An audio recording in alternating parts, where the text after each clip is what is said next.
এক সময় এই প্রতিষ্ঠান এখানে ছিল না এবং এর ইতিহাস খুব সুদূর নয়, খুব নিকট অতীত। এই জায়গাটা একটা খালি ময়দান ছিল।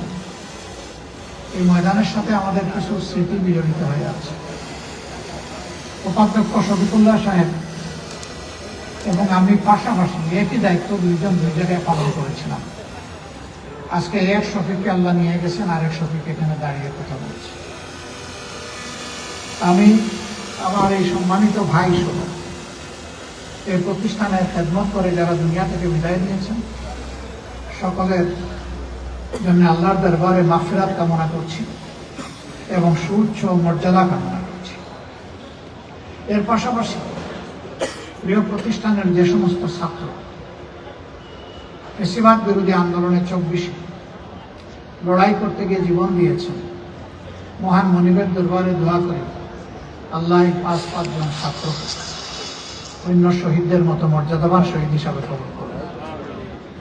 তাদের পরিবারের সদস্যকে আল্লাহ তাআলা সবরে জামিল আতা করুন এবং এই শহীদদের উসিলায় তাদের পরিবারের সমস্ত সদস্যদেরকে দুনিয়া এবং আখিরাতে আল্লাহ তাআলা সম্মানিত করেন। এই প্রতিষ্ঠান তৈরি হয়েছিল মূলত ইমানদার, দেশপ্রেমী এবং যোগ্য নেতৃত্ব তৈরির জন্য। আলহামদুলিল্লাহ তা পূরণের পথে আস্তে আস্তে প্রতিষ্ঠান এগিয়ে যাচ্ছে, যার প্রমাণ আজকের এই সংক্ষিপ্ত সম্বর্ধনা। মহান জাতীয় সংসদ রাষ্ট্রের 3টি গুরুত্বপূর্ণ অঙ্গের একটি এবং প্রধান অঙ্গ।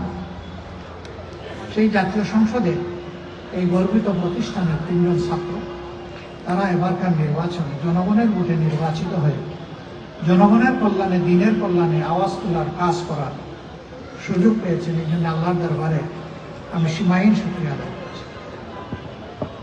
বিভিন্ন শিক্ষা প্রতিষ্ঠানে যারা নির্বাচিত হয়েছেন, আগামী দিনে তারাই বাংলাদেশ এবং বাংলাদেশটা তারা বিনির্মাণ করবেন।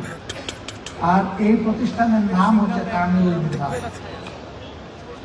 এটা মিল্লাতকে গড়ে দেবে। এই মিল্লাত গঠনের পথে ছাত্র অঙ্গন, সামাজিক অঙ্গন এবং গণ অঙ্গন এই প্রতিষ্ঠান নেতৃত্ব দিয়ে তার সোনালী আসন পাকাপোক্ত করবে। মহান আল্লাহর দরবারে এই তৌফিক কামনা। এখানে প্রতিষ্ঠানের চলমান ছাত্র উদয়পুর একটা নেই, যেহেতু প্রতিষ্ঠান বন্ধ। আমার কিছু কথা তাদের জন্য আর কিছু কথা এলমনের জন্য। প্রথমে ছাত্রদের জন্যই বলতে চাই, শিক্ষা গবেষণা শিক্ষা প্রতিষ্ঠানের প্রাণ। উস্তাদরা তার ইঞ্জিন আর ছাত্ররা হচ্ছে সেই ইঞ্জিনের র ম্যাটেরিয়ালস। এই 3টার সমন্বয় হওয়া দরকার।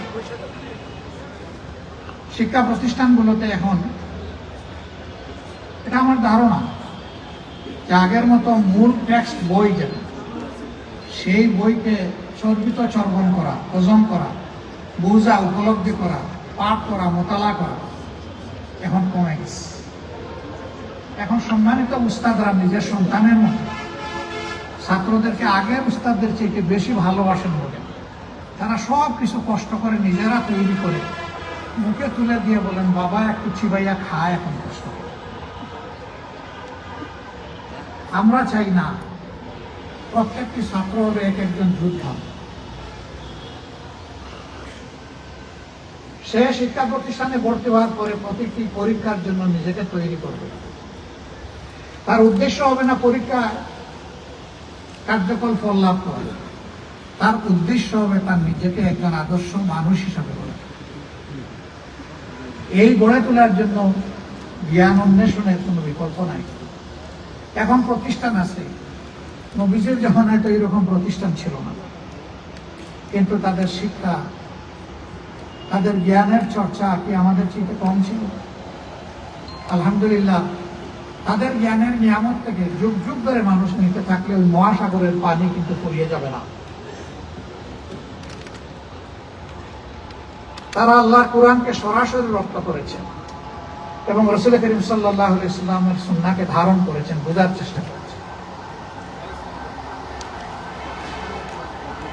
আমি আপনাদের মাধ্যমে ছাত্র বন্ধুদেরকে অনুরোধ করব, ফিরে আসো আপন আঙ্গিনায়, ফুলের বাগানে, কিতাবের ময়দানে।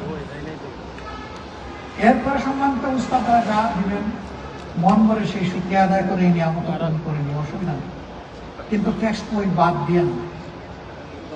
আমার এই অভিজ্ঞতা বড় তিক্ত। বুয়েটার ছাত্ররা এখন সেই একই কাজ করে। দেশের সবচেয়ে মেধাবীদের মিলন মেলা বুয়েট। এই জাতি আগাবে কিভাবে? মেরুদণ্ড সোজা হলেই তো শরীর আমার শক্তিশালী হবে।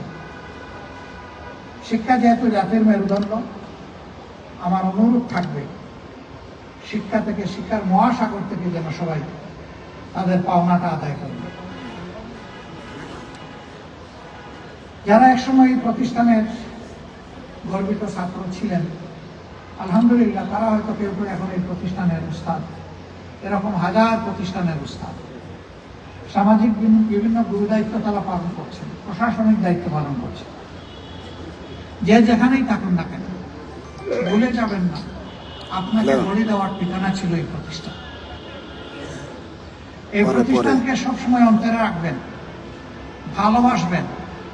এই প্রতিষ্ঠানের জন্য কিছু করতে পারেন কিনা ইতিবাচকভাবে চিন্তা করবেন। প্রতিষ্ঠানের কোনো ঘাটতি দেখলে সমালোচনায় জড়িয়ে পড়বেন না, ওই ঘাটতিটা নিজে পূরণ করার চেষ্টা করবেন। তাহলে এই প্রতিষ্ঠানের প্রতি আপনার সত্যিকারের ভালোবাসা প্রকাশ পাবে। এবং এই প্রতিষ্ঠানের আদলে আরো প্রতিষ্ঠান কিভাবে সমাজে গড়া যায়।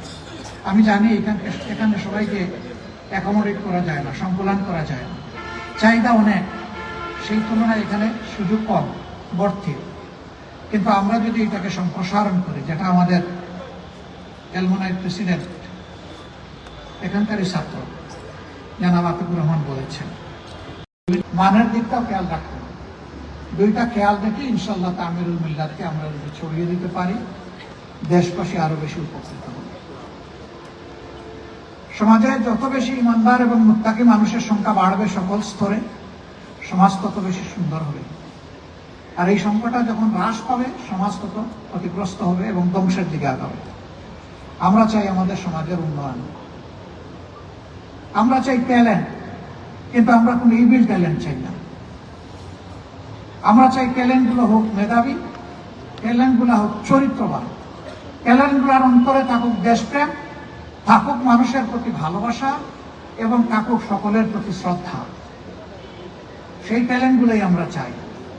তাকবীরুল মিল্লাত সেই আশা পূরণে আগামীতে আরো বেশি অর্থকরী অবদান রাখবে, এই প্রত্যাশা ব্যক্ত করে এবং আল্লাহর দরবারে তাকবীরুল মিল্লাতের অব্যাহত অগ্রগতি, উন্নতি এবং তার সাফল্য কামনা করে আমাদেরকে এখানে দাওয়াত দেওয়ার জন্য গভীর কৃতজ্ঞতা জানিয়ে আজকের এই মোবারক মাহফিল আল্লাহর দরবারে মকবুল হোক, মঞ্জুর হোক, আমাদের জন্য জাহান্নামের ঢাল হোক, সেই দোয়া করে আমি শেষ করছি। আসসালামু আলাইকুম ওয়া রাহমাতুল্লাহি ওয়া বারাকাতুহু।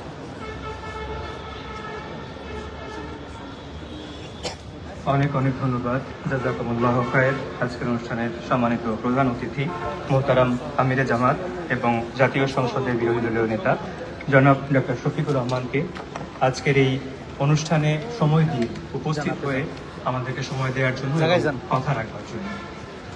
ইফতারের আগ মুহূর্তে দোয়া কবুলের মোবারক সময়, এ পর্যায়ে সবাইকে নিয়ে মহান রব্বুল আলামিনের দরবারে দোয়া করার জন্য অনুরোধ করছি। আজকের অনুষ্ঠানের আমাদের আরেকজন সম্মানিত বিশেষ অতিথি, বাংলাদেশ জামায়াত ইসলামীর কেন্দ্রীয় নির্বাহী পরিষদের সদস্য, কেন্দ্রীয় সহকারী সেক্রেটারি জেনারেল মাওলানা আব্দুল হালিম। সবাই